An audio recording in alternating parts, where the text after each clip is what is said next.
প্রিয় দর্শক সকলকে স্বাগত শুভেচ্ছা জানাচ্ছি। আমরা আছি আরেকটি ভিডিওতে। আমরা এখন বর্তমানে অবস্থান করছি সামরিক জাদুঘর ঢাকা।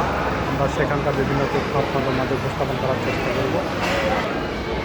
এখানে রাখা হয়েছে বিভিন্ন রাইফেলগুলো, পাশে বিভিন্ন নৌবাহিনীর প্রদর্শিত বিভিন্ন স্পটগুলো দেখা যাচ্ছে। বাংলাদেশ নেভি পরিচালিত একটি বিমান।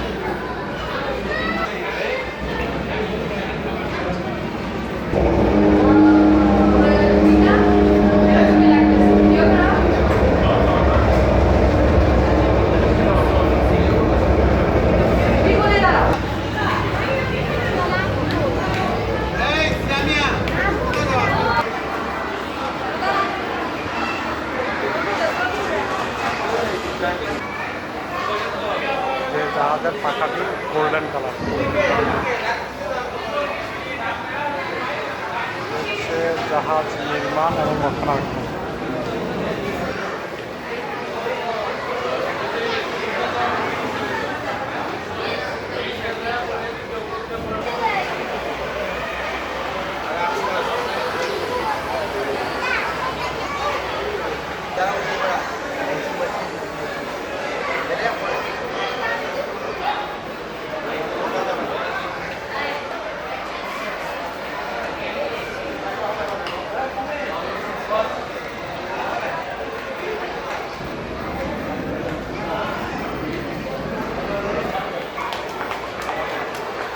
জাহাজে ব্যবহৃত বিভিন্ন বডি।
বাংলাদেশ নৌবাহিনীর বিভিন্ন সরঞ্জাম, শিক্ষণীয় বিভিন্ন বিষয়গুলো সামরিক জাদুঘরে তুলে ধরা হয়েছে। আশা করি আপনাদের কাছে ভালো লেগেছে, ভালো লাগবে। ভালো থাকুন, সুস্থ থাকুন। আবারও দেখা হবে নতুন কোনো এপিসোডে। সেই পর্যন্ত সুস্থ থাকুন, সবার সুন্দর সময় কাটুক এই প্রত্যাশা রাখি। আল্লাহ হাফেজ।